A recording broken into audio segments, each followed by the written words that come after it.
This is the Dane Moore NBA podcast brought to you by Prize Picks, coming at you late Thursday evening. It's February 15th, and it is the All-Star break. The Wolves win by 37 in Portland tonight after leading by 30 after the first quarter. But don't worry, we are not going to spend an hour talking about that game. I'm sure we'll hit on some themes from the game. But I thought what really stood out to me afterwards was some commentary from Finch, some commentary we got from the players in the locker room after the game, talking to them, and just sort of, kind of assessing where this team is entering into the All-Star break and what they've done thus far at this juncture of the season. And then also, kind of at the end of the episode, I went through and put together just some stats of where the Wolves rank in the league right now at All-Star break. We're just going to kind of run through some of them and do the Wolves are 15th in offense at the All-Star break. Do we think they're going to finish higher or lower than that by the end of the season? And just kind of run through some of the main ones there. But yeah, we just got back from Moda Center. We're here in Portland. I got Kyle Theige with me. Kyle, one more pod before the All-Star break. Let's do it. Again, Jimmy Butler meme, just exhausted, leaning over the balcony. I think what we've put the balcony. Or what is that? The stanchion again. We're about at when your phone turns red on an iPhone. That's about how we're feeling now. But yeah, a lot of pods this week, a lot of content, and I think it's again not to get super sappy at the top, but we talked about this on the drive there on Tuesday and Thursday a year ago when this team was playing the Blazers in one of these doubleheader sets again. The vibes were just the best way to describe it was that if you're going through hell, keep going, right? And you should just explain that quote. It was the Wolves Blazers. It was another one of these 2-game sets. It was December 2022, but last season, and the vibes were just bad. I mean, Kyle Anderson. Portland had a different team. They still had Dame, but the Wolves had made this Rudy Gobert trade. They're trying to figure it out. They don't have Karl. He gets hurt, and they're kind of just trying to keep their head above water. And then, post game, I think it was the second game, just asking Kyle, like, what do you do? Because you could feel it, right? This is the smallest. Yeah, it couldn't have been a different vibe of that time when we were leaving that game in Portland to what it was tonight. But yeah, sorry, continue. No. And it's just like for the locker rooms I've been in, and I've been in about a dozen away locker rooms now. Like that's it. It literally is the smallest locker room I've ever been to. Yeah. So I mean, it's very tight. And a year ago, when it was just like the vibes were so bad, you could just feel it. You could feel kind of the toxicity and the frustration. And that's when you would talk to Kyle Anderson, and Kyle was like, yeah, when your best advice I have is when you're going through hell, keep going. And again, not to get super Hallmark card, but they did keep going. And this summer they decided to basically run it back tour and keep most of the same guys. And now you have this team that as they enter this All-Star break, and not to make this all about myself, but like ironically, last All-Star break, I remember being at Target Center the game before the break. They're playing the Wizards, a lowly Wizards team. They dropped that, and again, the vibes were just so bad. And to fast forward to a year now, my biggest takeaway is just being around these guys, this team, people who work for the team for 72 hours. The vibes are immaculate, and it's not just because I think they're winning. Winning helps, and a lot of guys said that, but the relationships that these guys are starting to build, the quotes that we've gotten from like Ant about Rudy and Rudy about Kat and Nikhil about Mike, it's just a team in a really good place that, and we'll get into these with some of the quotes tonight, that is not satisfied or happy with where they are right now. And I think that's like a level of maturity that I personally just haven't seen covering this team for 7 years. There was the one quote in the locker room today, and sorry, we're recording this right afterwards, so I haven't had time to like go through and clip audio clips, but I do want to kind of read this one. Chris asked Rudy Gobert, Chris Hine did after the game, what have you thought of this team's approach this season? He kind of got into that. He goes, I can feel that we have, this is Gobert, he said, I can feel that we have a purpose. Personally, I came here to help this team win a championship, but last year it was kind of a lot of adversity. We realized early on that it probably was not going to be that year. But we could feel that we had the potential. And this year, from day one of training camp, it was a different focus, different mindset. We learned, obviously, from everything that happened last year, and it made us grow. It made us grow as a team. And this year, we have a purpose. We know why we're here. We're not here to just be first in the West. We're not here to just have a good year. We're here to try and win a championship. And everyone is aware of it, and everyone believes in it. And that, being around this team every day and being around that team every day last year, yeah, like they wear both of those. They wore that on their sleeves last year too, right? That they weren't there. That there was the adversity, but there was also the interpersonal conflict. There was those things, and this year it's different, and I do think it is just as much about the time as it is the winning. Obviously, the winning makes players, I've learned this year more than any, that it changes the way in which they talk after the games and their willingness to be expressive about what is going on for better or for worse when you are above water in that sort of way. And yeah, I don't know, I was thinking about that when you're listing like the Nikhil and Mike, and there just is a ton of offshoot relationships one-on-one that connect on this team. And last year, and quite frankly, in 7 years of doing this, it was always clear that some strings didn't attach. And that sounds like it was all like toxic. It's actually the norm, I think, to have like some guys that are just coworkers, right? Rather than in it together. And that's what I was thinking about. Yeah, again, after the game and some of the players talking about Ant and Carl and Finch going to All-Star and sort of their messaging, and I think real belief is the three of them being there for All-Star and the rest of the coaching staff is a representation of this entire group. Because, I mean,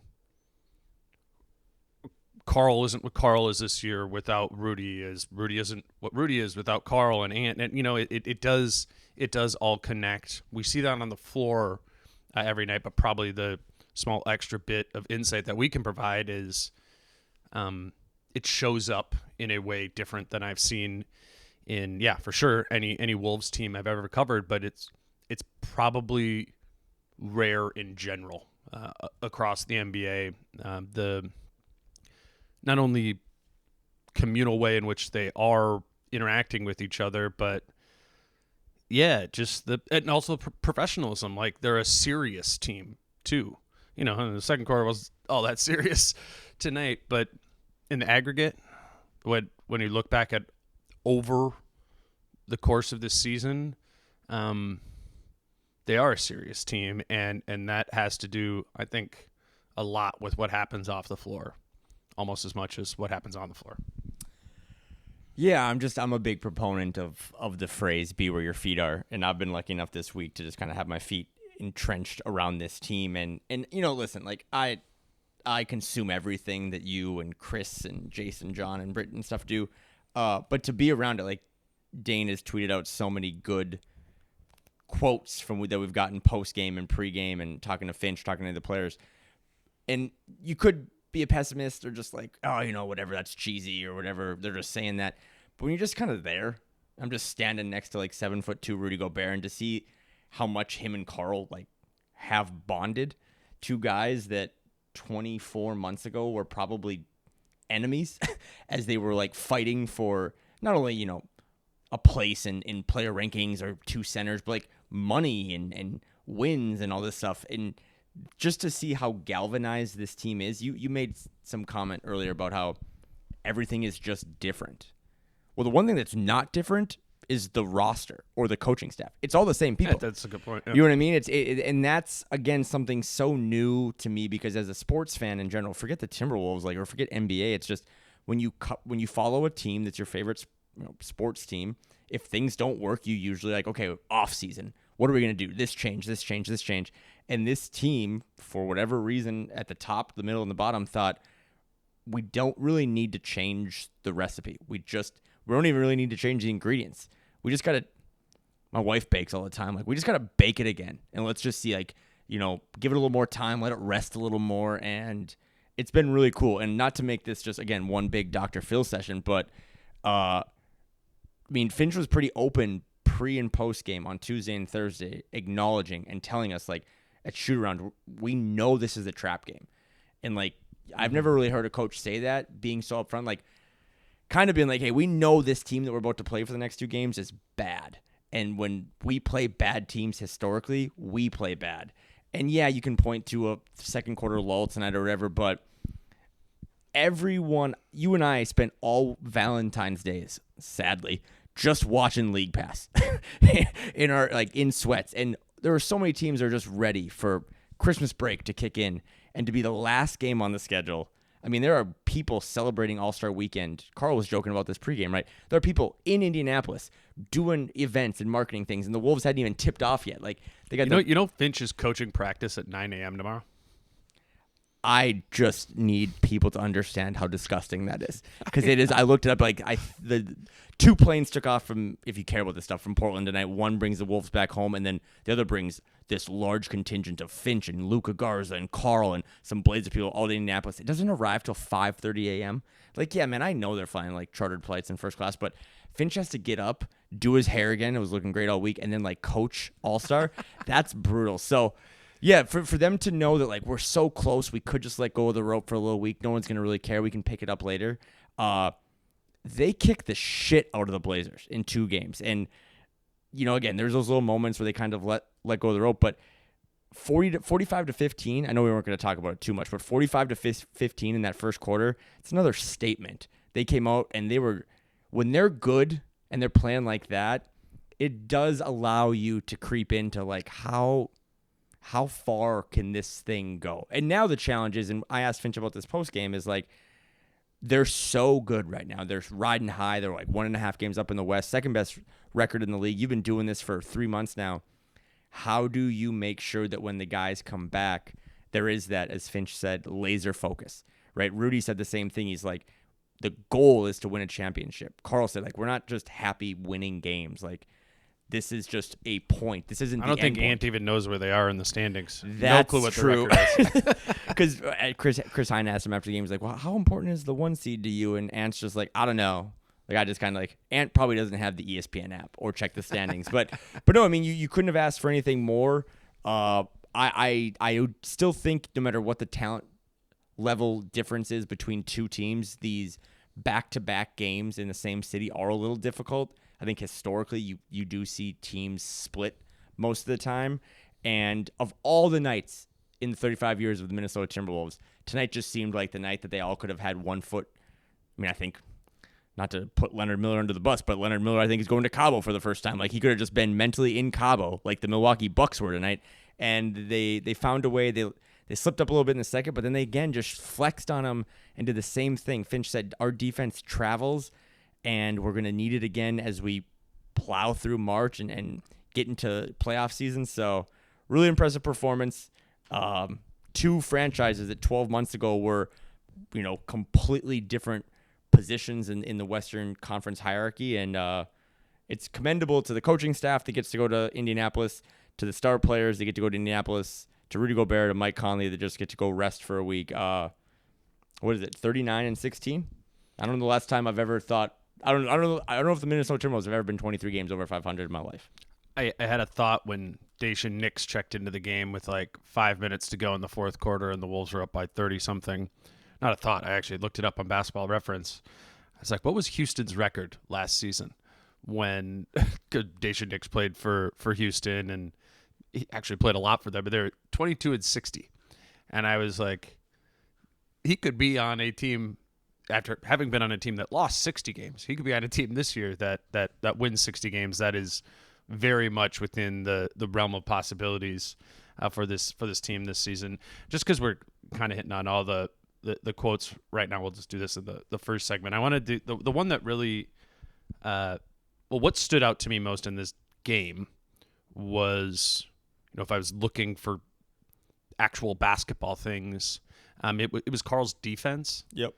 And one thing I've mentioned over the course of the year is, what that I've noticed is Carl being a rim protector, and he's so much more intentional about walling up at the rim and taking that contact and sort of embracing it, when, quite frankly, he just didn't do that often at all in the beginning of his career. And I asked Rudy about that and what kind of the process of coaching Carl has been on the defensive side of the floor, when obviously Carl's an elite offensive player, has been his entire career. Like, how do you find that?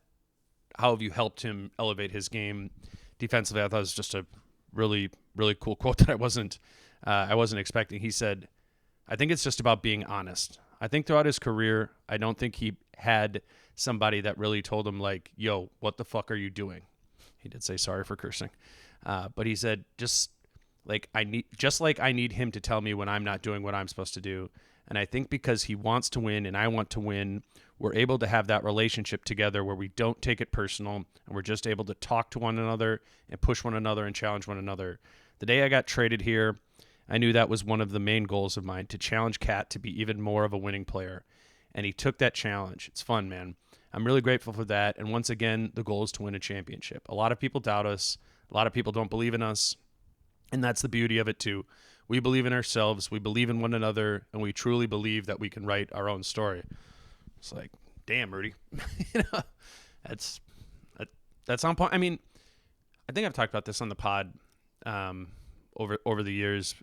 But given how sort of bereft of talent this team has been for much of Carl's career, I think it was always, particularly when he was young, he didn't have that person who could pull him along when necessary or check him when necessary, which is just an important thing to have and do. I really did notice it in that, whatever, it was a year that Robert Covington, 2 half seasons that Robert Covington was there. I think that's what I've talked about before. Like, they had this relationship between the two of them. I always said, like, Covington kind of felt like Towns' older brother to me, in the way that, like, as an older sibling, you can kind of be like, hey, or as Rudy said, to be able to be like, yo, what the fuck are you doing? And I didn't expect that with Rudy Gobert to happen with Karl Anthony Towns. I think it helps a little bit that I think Rudy Gobert and Robert Covington are probably about the same age, 3-4 years older than Karl is. And there's something that works there. And I think it's a credit to Karl to be able to take coaching, advice, pushing from a player who's not necessarily better than you. I actually found that impressive when Covington would do it. Patrick Beverley I thought was that as well. And Rudy has been able to do that. And I think that's just, if the whole Cat and Gobert thing is working, that is at the core of it.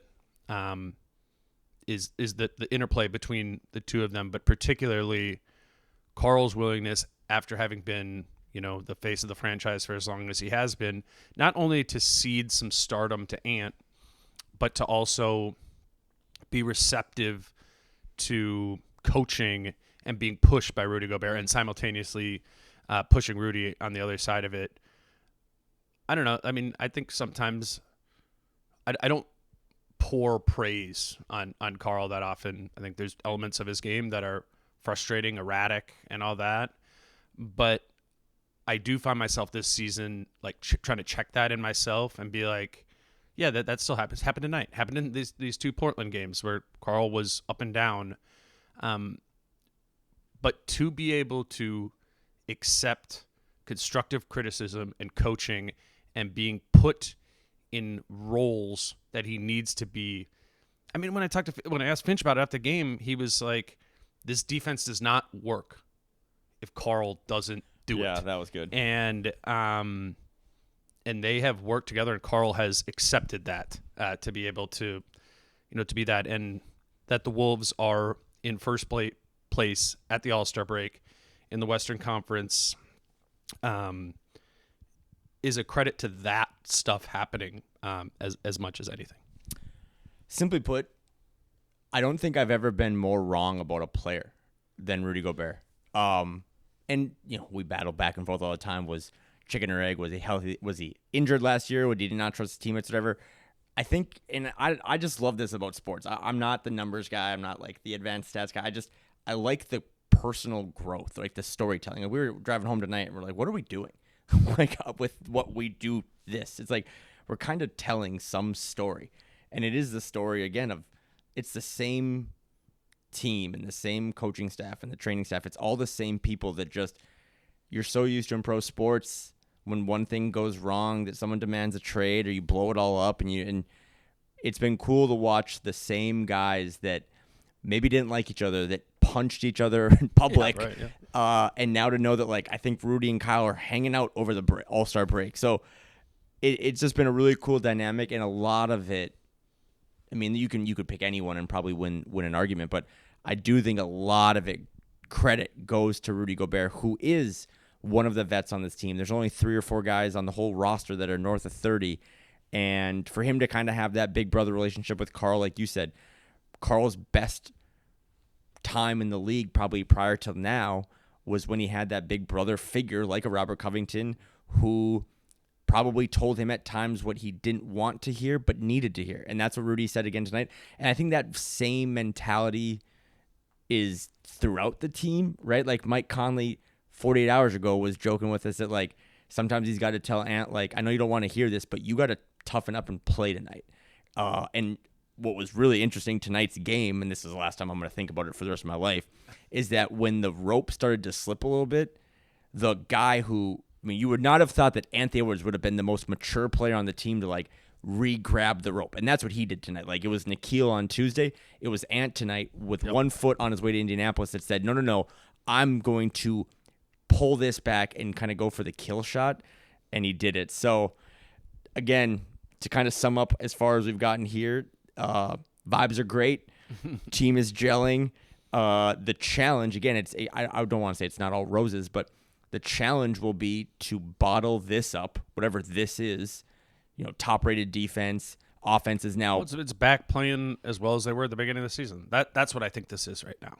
Is Christmas came and they hit a lull. Mm-hmm. We're back. January was real. Yeah, January was a real thing that you dissected every day. It was like, you know, and the way they fixed it, again, all jokes aside, was to just switch sides of the court. But they know now that the lull is kind of behind them. I mean, Finch even kind of joked that, like, their All-Star break or whatever was January. Like, they just kind of mailed it in, and they've regained the rope. They've regained the place in the standings. Whether or not the 1 seed matters to them, it will figure out in due time. But I think the coaching staff and Finch and all those guys, they just want to be playing their best basketball when it matters most.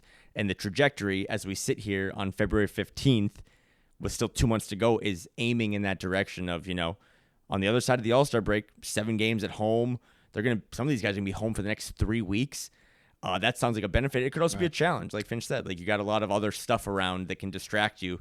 So the job is not done, but that was clearly the message this week of, we know where we are, well, except for Ant, and the job is not done, and we know that we're all trying to do something that this organization has literally never done. Let's grab our first break. Today's show is brought to you by Falling Knife Brewing Company, and myself and Britt Robson will be doing a live show at Falling Knife. Might be the next actually episode that we do. Maybe I'll do one over All-Star break. I'm not really sure, but we are going to be at Falling Knife on February 22nd, 6 p.m. We'll be there, kind of do a happy hour, and then at 7 o'clock, kind of like 7 o'clock to 8 o'clock, Britt and I will do a live show. We'll talk about where this team is entering the All-Star break, what's left to come of the season, and then we always we'll bring a third mic that people can ask questions there. We've done this a bunch of times at Falling Knife, but it's been a while, and we're excited to do that. So mark your calendar next Thursday, the 22nd, a week from today. Myself, Britt Robson, Falling Knife Brewing Company in Northeast Minneapolis. Come down, probably a lot of people. If it's really important to you to get a spot and have a seat, come early, be there at 6, and we'll hang out, talk some Wolves, and kind of reset the scene for the post All-Star break portion of the season. So again, Falling Knife Brewing Company, Northeast Minneapolis, and then Kyle, quickly, today's show is also brought to you by Prize Picks. I looked at Prize Picks before we were doing this. Do you know that they have Prize Picks up for the All-Star game? You can make a Prize Pick slate for the All-Star game. I just saw that Ant was at like 17.5 points or something. And it wasn't one of the highest ones on there. It'll be interesting to see what role Anthony Edwards has on the All-Star team. The one part I like about the All-Star game, this is not a unique take, but who are the 10 players on the floor at the end of the game? You know, when it actually comes and they're trying to win the game, end the game. I'm curious to see if Ant is on the floor for that time of the game. So, anyways, we could talk about the All-Star game another time. But if No, you do let's want not actually. Let's never talk about the All-Star game. If you do want to look at Prize Picks and what they have to offer for the All-Star game this weekend, check it out there. And if you have not created a Prize Picks account and would like to, it's really easy. Just go to prizepicks.com or the Prize Picks app. They will give you a $100 sign-up bonus if you use the promo code Dane. All right, Kyle, let's just continue going here by doing just where the Wolves rank at the All-Star break. I think it's a good time to just set the scene or set the whatever it is, the where they are at. Now 54 games into the season. This is a good time to look at that. And I want to talk about if we think those numbers will improve by season's end or drop off. We'll start with the offensive side of the floor. The main one, right, is just offensive rating. Where does this team rank in offensive efficiency? I did these before the game tonight, so it should be accurate. Maybe it's one spot up or down, but the Wolves are 15th in offense thus far this season. And we don't have to totally retell this story, but obviously the Wolves have been a dominant defensive team, and the one thing that has held them back, that has cost them in the few games that they've lost this year, or the more rough stretches, is that the offense hasn't been there. The offense is pretty clearly trending up over these last 3 weeks. I think it was they're the third best offense over the last 2 weeks. This one's pretty easy. We think they're going to finish better than 15th offensively, right? Yeah, again, I mean, the only caveat is when things are going so well, you're kind of on when you're on a heater at the blackjack table, the last thing you want to do is go to the bathroom. You know what I mean? And take a break. So this was about not that tonight was the best they've ever played, but that Clippers game might have been. And then you get a couple nice little easy wins against the Blazers. But can you, again, bottle this up? The defense is what the defense is, right? The only reason the defense will slip is simply because of lack of focus, immaturity. We know that this is the best defensive team in the league, and your point about Carl kind of sums that up. But yeah, offensively 15th now. I do think, God forbid that they come out in these last, 27 games after the break, but I think only 10 of them are on the road. So, 17-10 split with home games. You would hope that just having that extra time, not that these guys really practice anymore in the NBA, but that'll just give you more time to kind of maybe implement some new things, focus on things that are really going well. So it's a long-winded way of saying I would be shocked if their defense is any worse at the end of the season than the 15th they are now. I would offense, have offense. Yeah, I would have them at 11th or 12th. I don't know if they can get to top 10. I don't really know how seismic you would have to blow this thing up to kind of catch that rating. But if you can be 12th or 13th offense with the number one defense with a bullet, that's good enough, in my mind, to be a true contender as this kicks off in April. And if they do get up to 12th, it will have meant likely that they were a top 10 offense for the post All-Star break. For the fourth quarter, yeah. Yeah, which they're so great at. If the offense does improve, the number one area it will improve. We can run through a couple of them quickly. Is turnovers, and if we're assuming the offense is going to get better for the rest of the season, it's pretty easy to take the over, I guess if that's the right term, that they're 28th in turnover frequency thus far this season, which is just crazy to have the third highest turnover rate in the NBA when you are one of, if not one of the best teams in the NBA. So that one, we're obviously saying the turnovers go down. That's been a trend that's already started, that they have been controlling the ball a lot more. There's palpable things we're seeing on the floor from a spacing standpoint, from a structural standpoint, from an awareness standpoint of the players that makes you go, there's just, I don't know if there's going to never be another 20-plus turnover game, but I'd be pretty surprised if they have 5 of those in the post All-Star stretch there. So we'll assume that turnover frequency goes down.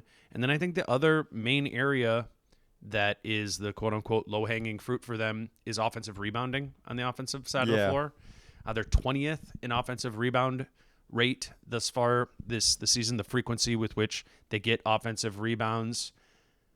That's an interesting one where you just look at the roster, right? And you're like, this team should be pretty good at offensive rebounding. They have one great offensive rebounder in Rudy Gobert, another like pretty great offensive rebounder historically in Karl Anthony Towns. It's the one that I feel like just looking at these, I'm like, yeah, that's going to be better the rest of the way, but it's not totally what they do. What do you think about just the sort of, maybe more broadly, the idea of being a gigantic team, but not doing that gigantic person thing of just getting more offensive rebounds? That is way too smart of a question for my little brain. I don't know. I mean, when you're saying that, I'm just like thinking of a possession when they're all, because spacing, right? Like they're all spaced out around the 3-point line and Rudy's down there. And like if Rudy doesn't get an offensive rebound, why would Karl get one if he's 28 feet from the basket and Ant just took a 27-foot, spin, left-handed jump shot, and Mike and Jaden are spaced in the corner. So I don't know. I don't know if you would think that just naturally with the size that this team has, that, especially like with guys like Nas off the bench or Nikhil, who are just kind of irritants in that area to crash the boards and get that they would bump that. What do you say? They're 20th in offensive rebound frequency. Like you can get that to 16th or something. But I don't know. This is the dumbest thing I've ever said, but if their offense gets better and they maybe just make more shots, maybe there's less offensive rebounds. Sure. No, I think that's so. That could totally be you know what I thing, mean? yeah. Like they've been dropping. I think again tonight, right? A 5th game in a row now. Franchise record that they've scored 120 plus points on the road. Like points per game is not a thing, but maybe they just make more baskets and they have less offensive rebound opportunities, and this doesn't improve. It's kind of what they've been doing. The other one, just I guess bigger offensive stat that is something they have actually been good at this season is getting to the free throw line. I was kind of interested to see their get to the free throw line at the 7th highest rate in the NBA. I think that's trending up too. We've talked a lot about how Ant has added more of that to his game. I actually think kind of navigating some of that, Ant figuring out how to be more of a free throw generator was part of the lull, the post-Christmas lull, right? Like that was a lot of frustration from him and not getting those. I think him individually has grown greatly in understanding how to get to the free throw line. Plus you have, just Karl can do that. Rudy actually gets the line a ton because basically 2 guys fall all over him every time he's, in the restricted area. This team should be good at getting to the free throw line thus far. They should be good at getting to the free throw line. They have been thus far, and I don't know if I would say that's going to go up or down, but it needs to remain a top 10-ish sort of thing for them because they do have the turnover issues and they're not great at generating additional possessions. So how do you maximize the possessions that you do have? Efficient shot making, right? Good shot selection, and getting to the free throw line. I think that's something they're good at, and I would be pretty surprised if that fell off. You're making me think way too hard on the 5th podcast of the week for me, but I was just looking this up. I think they've fallen to 8th, just randomly with tonight's stats too. But the teams that are in front of them, I think this is a really interesting list. The Sixers are averaging 26.5 free throws a game, so they're first. I'm not going to tell you who 2 is yet. 3 is the Bucks, 4 is the Suns, 5 is the Hawks, 6 is the Lakers, 7 is the Pelicans. When I just look at that list, I'm like, all those teams have like superstars that are really good at drawing fouls. And you're starting to see that a little bit more with Ant, a little bit more with Karl too. Like obviously it's a team thing to have free throws, but I think it's nice and humbling for me because even like on Tuesday, right? Like I thought it was a pretty bad whistle, but it would be something that I would address in the next film session if I was Finch. Just like, hey, I know they miss some calls, and I know we get frustrated, but we shoot a lot of free throws, right? And the officiating thing, like, because that's another one that on Tuesday kind of was a bugaboo after we said this earlier that Monday was such a clean officiated game. I know the playoffs are all about kind of letting them play a little bit more, but when this team doesn't get a foul call, I mean, even tonight, Finch said that one of the reasons that it all slipped and kind of cratered was when they lost that challenge and the guys were frustrated. They can't let that be their Achilles heel. Like, they get outplayed, get out schemed, get outscored, but don't get out mentaled or whatever. But just to go back to the thing, the second team in free throws, the Orlando Magic. Yeah. I don't know. I would not have had. I mean, I would not have that on my guessed bingo that. card. But I mean, Paulo's kind of like to your point Yeah, about like that's true. in they're the physical the and- Zion sort of mold in a way there, and and that's why Ant is that for the Wolves. That's what's driving them to be top 10 there. But it is one of my favorite of all the stats you sent me. It is one of my favorite because I do think that the best players in the league just get to the foul line a lot because it's the easiest way to tally up points. And I think the best teams get to the foul line because, again, it's the easiest shot in basketball. So they're 8th as we close this third quarter of the season. I would imagine that does go up. I mean, it probably is not going to go up to top 5, but you got teams in there that, you know, who knows what the Hawks do. Embiid's out. So that is a metric, though, that I would be like chasing every day and trying to figure out where are they, because if it slips to 15th, that would be like a pretty big red flag as they enter the playoffs.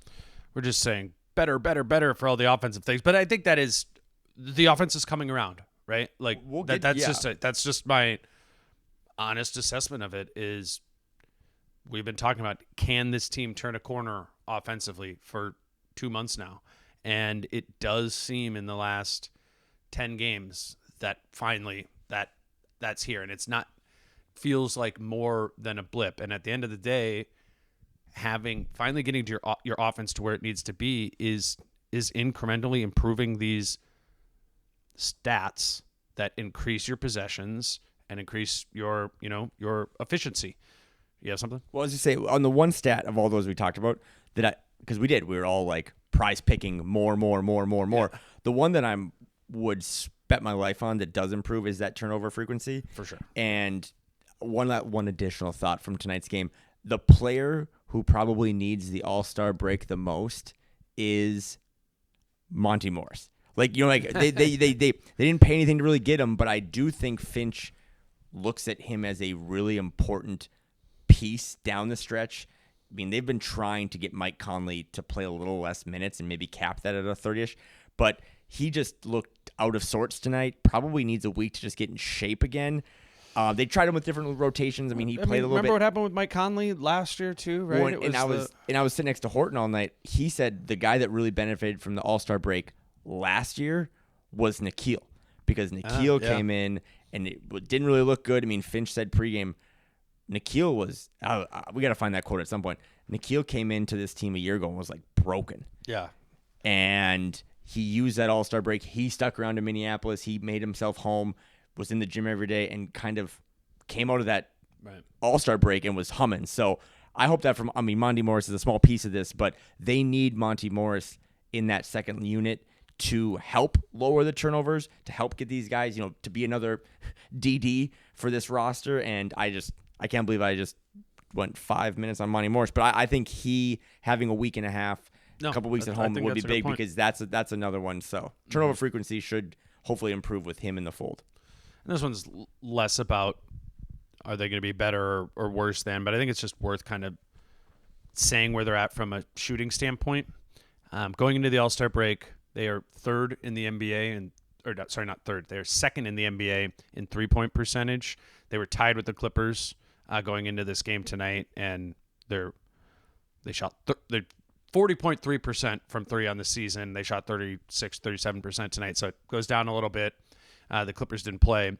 So the Wolves are second in three-point percentage on the season. Obviously, we know we can talk about it a little bit. The volume's not huge, but they are second in three-point percentage. They're 18th in mid-range field goal percentage. What stood out to me about when I was looking at that, they're 14th from that like floater range, right? Long mid-range shots, 28th. Like, that's part of the shot selection thing here too, is just cutting out your long mid-range shots, which you make at a 38% clip, and replacing them as much as you can. It's the most nerdy analytic thing ever. Stepping back 6 inches would probably be the most valuable thing other than just swapping sides of the court. And so much of it is just like kind of turning that dial in your head up when you're beyond the three-point arc. I think about it with Carl a lot, right? Like, it might just be okay to take this half contested three a little bit more. And I think actually, when we talk about the last 10 games, I think he has been doing more of that. There has been more of the gunner mentality and a confidence from the rest of the guys. I mean, they have like 6 guys on this team who are shooting 38% or better from three. They have shooters that can make them if you find them in rhythm. So I don't know. Do I think they're going to go from having the second best 3-point percentage to first at the end? No, but this is a team. It's actually going to probably go down, right? Because I do think the volume's going to go up. But they have enough shooting on this team, which is weird to say when we've talked about the spacing all the time. They have enough shooting to be a good shooting team, and that has the numbers kind of bear that out. But the last one was at the rim. This one surprised me a little bit. 15th, just average at their rim field goal percentage.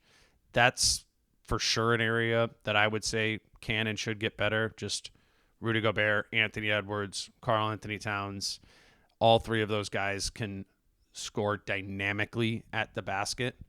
There's no reason that shouldn't be above average, and I think that will come there. But mid-range, I don't know, 3-point maybe goes down a little bit.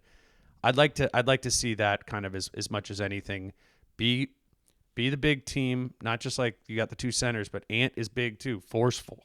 Like, impose your will at the rim. That's I just think that's how this team wins offensively, and if it's not there and you see 2 bodies, drive and kick, right? And take those threes that are open. That's what's changed to me most in the past 2-3 weeks is the purpose with which they're going to the basket, and they're better understanding those reads that we remember a month ago. We were like, there's reads to be made here.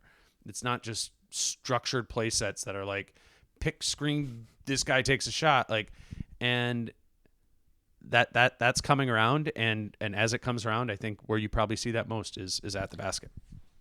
It really is like a single game parlay.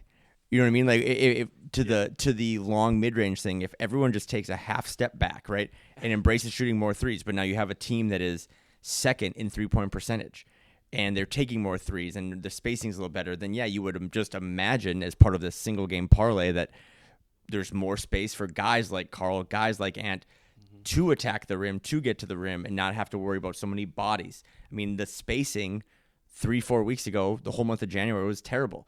I don't think, and we've talked about this all week, I don't think they're running that many more plays. It's just more understanding of the reads and embracing the things like you said. I mean, Nikhil and Nas come in now, and every night it's almost like a guaranteed we're taking at least 4 threes a game. Sure. That's not nothing when you have 2 guys off the bench that can, I miss Malik Beasley so much because he would just come in and let it fly. But yeah, I think it's just all interconnected, that if they can, like you said, you're almost dead last in long mid-range. Well, just, okay, that's like the easiest thing to point at. Like, well, stop doing that. Right. Take a step back or get to the rim. And if they can kind of just line all of those little dominoes up. Which they have been. Yep. And have been, yeah. It goes back to, I mean, it all kind of started with that Bulls game, even though they dropped it. Just the Bulls game, the Bucks game, the Clippers game, these last 2 games, starting to find the spacing, make the right reads. I still believe in the whole, 30 or more assists makes them unbeatable type thing. I think they're 18-2 now in the season when they do that. So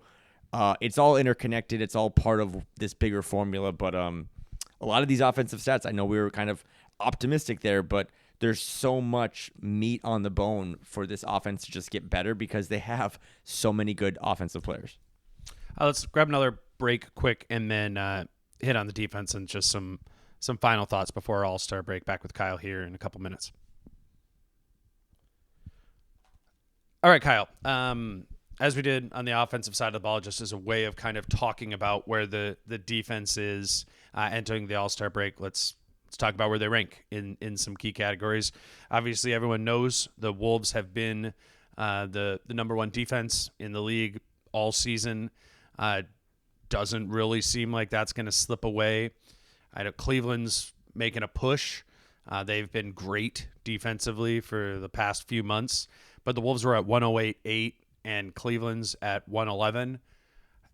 It's got like the Wolves could almost like Denver Nuggets the end of the season, like Denver did last season, and I think still come out the number one defensive team. But it is important to be this defensive team. Like that's what this is probably the area where you're looking most to be like, are they holding that standard, playing to that standard they talk about, and holding it there. It really has just become a bankable thing and an element of basketball that isn't really bankable night to night.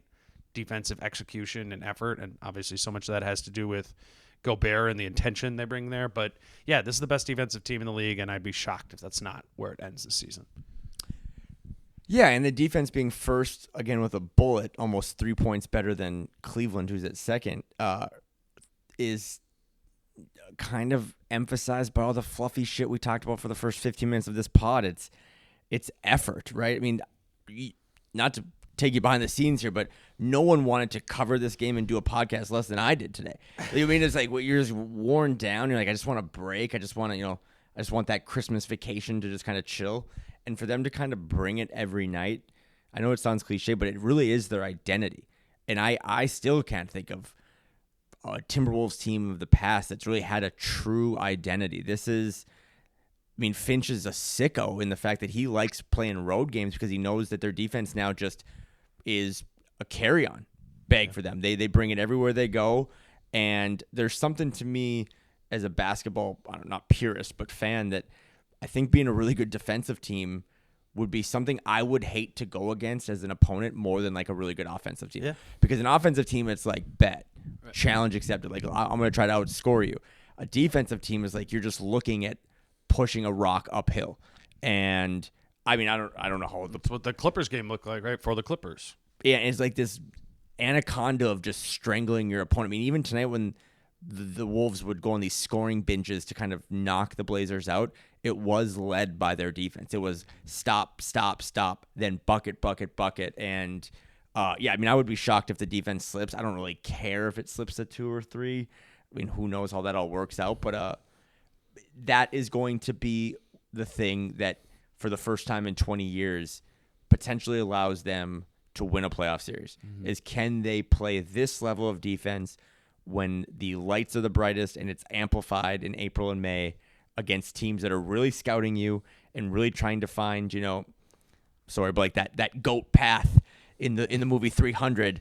If you don't have a GOAT path on this team, that defense is championship caliber. 7th in turnovers generated defensively and 9th in defensive rebounding. I think, like, if I just told you a team was the number one defense by a mile, you'd maybe think both of those things were a little bit higher. Though I was thinking about it with the turnover thing, they're not really a take the ball away from you team. They're more of a, we're going to make the shots you take be bad shots. Which, isn't that actually what good defense is? Yeah. You know what I mean? Like, I remember the first turnovers isn't the main thing. Maybe year 2 or year 3 of Ant, it's like he would get all those steals. Like, he was like top 5 in the league in steals. Like, oh my God, that's awesome. Like, he's a great defender. And it's like, well, he just got backdoor cut for the 4th time. That's real defense. That is just making the shots you get very contested, very difficult, and then grabbing the defense. I mean, it's Rudy Gobert defense. I'm trying to look this up now. Like, I'm a little like 9th seems low. Like, I would have thought that this was like a top 5 defensive rebounding team. Whatever, 9th is still really good. But to your takeaway thing, they're not an NFL defense that leads the league in interceptions. They just grind you out into 3 and outs. The other one is that one of the 4 factors is the frequency. Do you have it? Did it surprise you that they're 12th in that? They get to the free throw line at the 7th highest frequency and allow their opponents to get to the free throw line against them at the 12th highest frequency. Does that check out in your head? Checks out. No idea how to answer that question, so I'm just going to put something I had in my notes. Do you know how many times Jaden McDaniels fouled out to begin the season? So in the 2023 part of the season? No. 4. And it was like the equal amount of games now that we've since played in 2024. In 2024, so 6.5 weeks, he's fouled out once. Yeah. And that, again, is a real Kyle low-level stat. But I just kept thinking tonight as Jaden was kind of hooping on offense, and Finch has always said Jaden, ironically, is like the barometer of our offense. And you and I have now formed this thing where, like, Carl might be the floor. He's been so consistent. Ant is the ceiling. When Jaden plays like that offensively, it's almost like they don't have a ceiling. But then they come back to the defense thing. It's like, I know people have been frustrated a little bit with Jaden's offense, but defensively, if he's not going to foul out and he's going to be out there, I mean, that is still... He's not even being foul trouble. I mean, that's the thing, is that it just was so discombobulating for him to, I picked up the 2 in the first quarter, and then you check back in the second quarter, and you pick up that third one a minute in, and now you're out for the whole rest of that quarter there. I mean, might have only been 4 foul outs in the 2023 portion of the season, but how many more times was he removed from the game just from foul trouble? Like 6, 7? I mean, it was a ton at the beginning of the season. I think that's wise to point out him in particular with fouling with this team. And while like Cat committing offensive fouls isn't directly correlated to free throw frequency against, like, that's gone down. There haven't been... Rudy got in a little bit of foul trouble tonight, but I put that down in my notes, like, that's been a while. That hasn't been a thing. And around Christmas it was like every other game it felt like Rudy was in foul trouble. So it does seem like something they have checked out, or they've improved on. They're at 12th as we sit here today. And then just quickly on what teams are shooting against them. Obviously the number 1 defense, so these are going to be really good. They're 5th in 3-point percentage against, 35.7%. It's kind of crazy. It's like a whole 5% worse than what they shoot at threes themselves. It's a huge gap in 3-point percentage. If you were listening to this podcast and you didn't know what that meant, like myself, can you explain what that means? Like, is 5th good? Yeah. 5th best. Okay. Yeah. Sorry. 5th best 3-point percentage against. Okay. Got it. 5th is good. So when teams play the Wolves, they have bad 3-point shooting nights the majority of the time. And we used to think like, oh, that's just bad luck or the team just shot cold. But I've come around and listened to you, and like that's not really the case anymore, right? I mean, you like they're just a shot contest team. Yeah, they are. Yes. Like that's because they're not. They're not that take the ball away from you team. And the other one is mid range. They have the second best mid range percentage against them. That's where I see it the most. And I think the Clippers games, both of those are really good examples of rewatching that Clippers game. I did that on Tuesday. It was like, man, every time like Kawhi or Paul George would try and get into the mid-range and get their shot, like get a shot from there where they're great at making those shots, it was like Ant or Jaden made them take the shot from 10 feet when they're normally like their spot is 8. Yeah, it was like the Kawhi thing when he had the ball 2 feet under the basket. Yeah. And Rudy was there, and Kawhi then had to take it from 6 feet, and it was a fadeaway. Right. It's just, again, like, we're not trying to intercept. We're not trying to force fumbles. Can we just make it so that whatever you're trying to do is just 5 or 10% harder? And in a league that is so routine dominated, and you're doing the same things, and the best of the best have their quote-unquote spots, forcing guys to just have that spot be 9 inches to a foot a little further away. That is literally all this is about. Yeah. That is how the NBA, like, that is how you win games, is just making these guys a little uncomfortable and have to think about it. Absolutely. And then the final one is at the rim. They have the third best rim defense in the NBA, 62%. Obviously, a lot of that is Gobert, but like we were talking about with Kat earlier too. That's what I was gonna say. Like, he was awesome. Yeah, and it really is the walling up thing. That's not a fun thing to do on a basketball floor. You're basically like, all right, expose my chest, just come jump up, hand straight up, don't cover spots that should be covered, and just let this guy hit you in the chest. I also think they have good, like, external or secondary rim protectors. Naz Reid, I wouldn't say Naz Reid is a great defender or a great individual rim protector. You don't love it when he's at the 5, but if he's coming in as the second guy, like, he's going to block shots. He's going to alter shots. Jaden, who's started to play off ball a little bit more this season because maybe you can put Nikhil on the ball or Ant on the ball or Mike on the ball.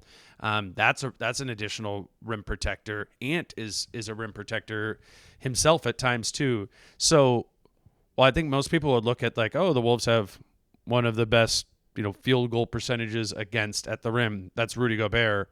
Yeah, it's a ton of that's Rudy Gobert. It's not all Rudy Gobert. It's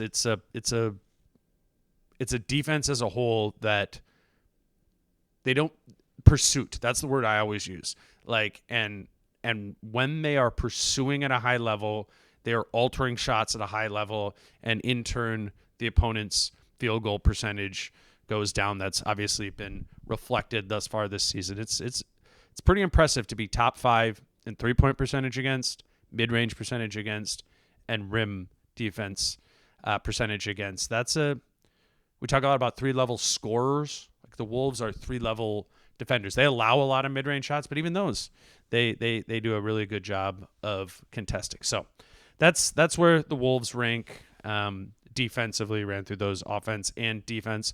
We'll see how those move over the course of the season. I think to be the 1 seed or have the aspirations of being a team you feel confident in potentially being able to go to the Western Conference Finals or further. Some of these things, there is room to get a little bit better in, I think, every one of these areas. There's not a stat in here, maybe other than defensive rating, where they're number 1 at, where I can't be like, I see a path to them getting even better in the final 25 games of this season. And that's a good place to be. That's a good place to be going into the break, is a bona fide winner, one of the best teams in the NBA, and you can still see a path to continue to improve on both sides of the ball. So any other sort of final All-Star break thoughts before we call it a night? Because you inundated the listeners with so many stats, just a couple courtesy of our friend Alan Horton, because I thought they were interesting. Tonight was Minnesota's 17th 2-game series since the NBA adopted it back in, I think, 2021. I love these. And this was just the 3rd sweep. So again, to my point, 14 of those little 2-game series, the Wolves kind of just split or probably got swept. It's not an easy thing to do, and it's a feather in the cap of a team that had every reason to just kind of finally mail one in because half their flying party was going to a different city, and they didn't. 4 wins in a row, 9 victories in their last 12 games. First time in franchise history that the Minnesota Timberwolves are the number 1 team in the West at the All-Star break. It's a pretty good place to leave it. Out of the break, is it 7 in a row at home? 7 in a row at home, and then randomly like a 5-game road trip. So 7 at home and then 5 on the road. But yeah, they're, if you're not in the All-Star game and you're not going to Cabo with Leonard Miller, you basically have the next 3 weeks to just go home and practice and get your body right. So I'm looking forward to that. Yeah, you too, yeah. It's Bucks and Nets not this weekend, but next weekend are those 2 games. I wanted to make sure to plug here at the end that we do have a pair of tickets to give away to that game against Brooklyn on Saturday, February 24th. We are giving away pairs of tickets to games throughout the season to our Patreon subscribers who help support the show, and it's one of our ways to be able to sort of give back there. So you can become a Patreon subscriber by going to patreon.com/DaneMooreNBA. But really, this is for those of you who have been supporting the show. $5 a month helps us keep the lights on. And if you are available to go on February 24th, please let us know. Send us a DM on Patreon, and from those people who let us know, we will select someone to go to that game. They're low-level seats, kind of middle of the floor, middle of the section there. They're seems like from the people who have sent me pictures or messages afterwards that they're really good seats there. So again, Patreon, patreon.com/DaneMooreNBA. Send us a message on there that you are available, and we will pick somebody for those 2 tickets. Kyle, that's all I got. This was an awesome. It's a tradition. We've been doing these Portland trips, these 2-game sets. Very different than a year ago, but I appreciate you doing a million pods with me this week. Yeah, and before we close, we started sappy. Got to end a little sappy. A sincere thank you to. There's a lot of Timberwolves jerseys and Nas Reed shirts and stuff at Moda Center this week. And if you know anything about the Portland Trailblazers or this city, like there's not a baseball team, there's not a football team, like this is their sport. And historically, it was really hard to get in because the Blazers are so good. But Moda Center for 2 nights this week was packed with Timberwolves fans, and a lot of them came up to us and chopped it up. And just a sincere, I know I'm speaking for you, and I'll kick the rock back to you, but a sincere thank you. Jim Pete was over the moon about it all week, hanging out with him. This is maybe the best team this franchise has ever had. And there's not a lot of ones to compare it to, which is sad, but this has been really fun. And the people that support this, support me, support the show. It's been a really fun ride. And if you haven't bought in yet, there is still time. But I think this is a really cool thing that the players know is not done. This isn't the final chapter. But yeah, we got to see a lot of Timberwolves fans in a place I temporarily call home, and it was a cool moment for me. So I appreciate everyone that listens to Flagrant Howls, listens to Dane, reads Chris, supports everyone else. Timberwolves fans are the best. It was cool. What I've never seen before, and happened both games here, was a real pile of Wolves fans around the tunnel. Yeah, on the way out of. There was a guy in a T-shirt that was all Anthony Edwards faces. I did see that. I saw that, and then Anthony Edwards was like 2 feet away, like signing autographs. Yeah, man, it's that is one of the Denver and Portland of the stadiums I go to every year. It's always really noticeable how many Wolves fans are there, but it's all over the place, man. They show it on the broadcast all the time. Yeah, basketball runs deep in Minnesota and through Minnesota, even once you leave it. And everybody who was watching the Wolves games in the dark, right? They're out, and that's one of the coolest things I think for me for this season is to see the people who spend a ton of money to go to games, spend a lot of time. Selfishly for me or personally for me, I spent a lot of time listening to us talk about this team. I'm always glad to see that be repaid, and this season really has been. Not just from a winning standpoint, but we were talking about that today too. We didn't even talk about it tonight, but the vibe of the team, like it's shoot around, and they're doing the thing, the left-handed. Take a left-handed shooting contest between Anthony Edwards and Mike Conley, and Conley wearing the Finchy "That's my dog" shirt. Like, it's cool that it's a fun team too. And I don't know enough about that Utah team to know how fun or not it was. I kind of feel like it wasn't that fun. This team has the number one defense, and that kind of sounds like a boring style game, but I think it is a fun team to follow, not just like on the floor, but off it too. It's like you said with the story thing. It's been cool for me to be able to tell a cool story this year. I've told a lot of dumb stories over the years. And this is a cool one. And not a lot of stories, not a lot of your favorite movies, a lot of your favorite series have great endings or perfect endings, right? But that doesn't, not to spoil it, but Breaking Bad doesn't end the way I wanted it to end. It was the best show I've ever watched. So it's kind of like this thing, like 29 teams come June 18th, they're probably going to be miserable. But that doesn't mean you can't have fun along the way. And this has been more fun than I could have ever imagined. And this show, Flagrant Howls, any of this stuff doesn't really exist without the same people that came up to us tonight and wanted to talk and chop it up. So, and if I could have one shameless plug because you're here, best episode of Flagrant Howls we've ever done. It had nothing to do with any of the games, but we had Jim Pete on today again, me and Phil Mackey, and then your favorite podcaster Dane Moore made an appearance. So check that out. I did not know I was making him. I'm staying here with Kyle at his house, and I did not realize they were recording, and I just walked into the background. 5 pods between us this week. Makes me sound like I walked in naked or something. I was not. Tune in. Check out the YouTube. But we did 5 pods this week, and you might have a quick appearance to one tomorrow. But if you're looking for something to tide you over the next couple of days, these pods are not going to go out of style. They're not going to become stale because there's no more games coming. So catch up on all that. Enjoy a break. Watch the Genesis Golf Tournament this weekend. And then get ready because once this thing kicks back off a week from tomorrow, the Wolves play again on, like you said, next Friday.